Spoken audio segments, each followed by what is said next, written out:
So, my name's Eric. This happened about 5 years ago when I was working overnight security at a small manufacturing warehouse on the edge of town.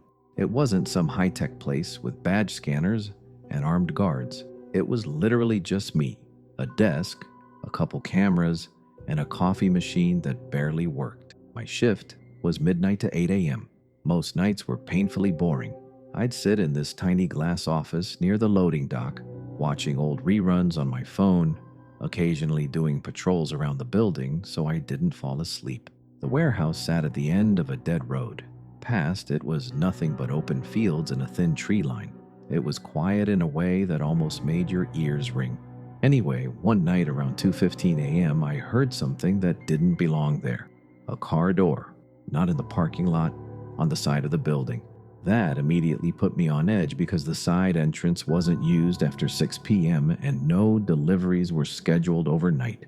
I checked the monitor. Camera 3 showed a black sedan parked near the employee entrance. It hadn't come through the main gate, which meant whoever it was either tailgated earlier before I locked it, or they had access. I grabbed my flashlight and stepped outside, and that's when I saw him. Tall guy, early 30s maybe, wearing a gray hoodie and jeans, just standing near the door like he was waiting for someone. I called out, "Hey, can I help you?" He turned slowly, and I swear, his expression didn't change at all. No surprise, no apology, just blank. "Oh," he said calmly, "I thought this place was open." At 2:15 in the morning, I said, "It's not. You need to leave." He nodded like that made sense, but he didn't move. We just stood there staring at each other for a few seconds longer than normal. Then he said something that made my stomach tighten. "You're alone tonight, right?" It wasn't aggressive, it wasn't threatening, it was just curious. I laughed awkwardly and said, "We've got a few guys inside." Total lie. He looked past me toward the building, like he was checking. Then he smiled slightly and said, "Good," and walked back to his car. That was it, or at least that's what I thought. About 20 minutes later, I'm back in the office trying to shake off how weird that interaction felt. I told myself he was probably just lost, maybe drunk, maybe confused. Then the power flickered, not fully out, just a quick dip. All the monitors blinked black for a second before coming back. And camera 7, the one covering the loading dock, stayed black. I tapped the screen, nothing.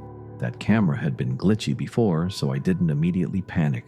But something felt off, so I did another patrol. When I reached the loading dock area, I saw it immediately. The side service door, the one that required a key from the inside, was slightly open, just barely cracked. My chest tightened. I knew I locked that door earlier. I always double-checked. I pushed it open slowly, and there he was, standing inside the warehouse, about 30 feet away, just looking at me. I didn't hear him come in. I didn't hear footsteps.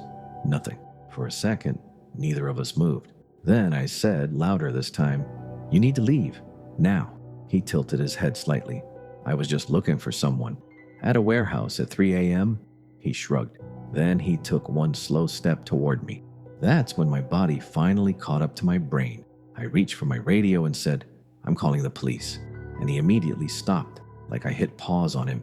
His eyes changed. Not wide, not angry, just focused. "You already called them once," he said quietly. My blood went cold. "What? You called earlier." I hadn't. I was bluffing. He stepped back toward the open door. "You shouldn't do that," he said. "It complicates things." And then he slipped outside. By the time I got to the door, his car was already peeling out of the lot. I did call the police that time. They searched the building, checked the area, took a report. Nothing came of it. No prints, no plates, no updates. I felt stupid for even being shaken up about it, until 2 weeks later. I started noticing the same gray hoodie guy in random places. First, at a gas station near my apartment. He didn't approach me, just stood near the door pretending to scroll on his phone. Then, at a grocery store parking lot. He was sitting in a car 2 rows over. Same blank expression, just watching. I convinced myself I was being paranoid, until the night someone knocked on my apartment door at 1:47 a.m. 3 knocks, slow, even. I froze. I wasn't expecting anyone. I checked the peephole.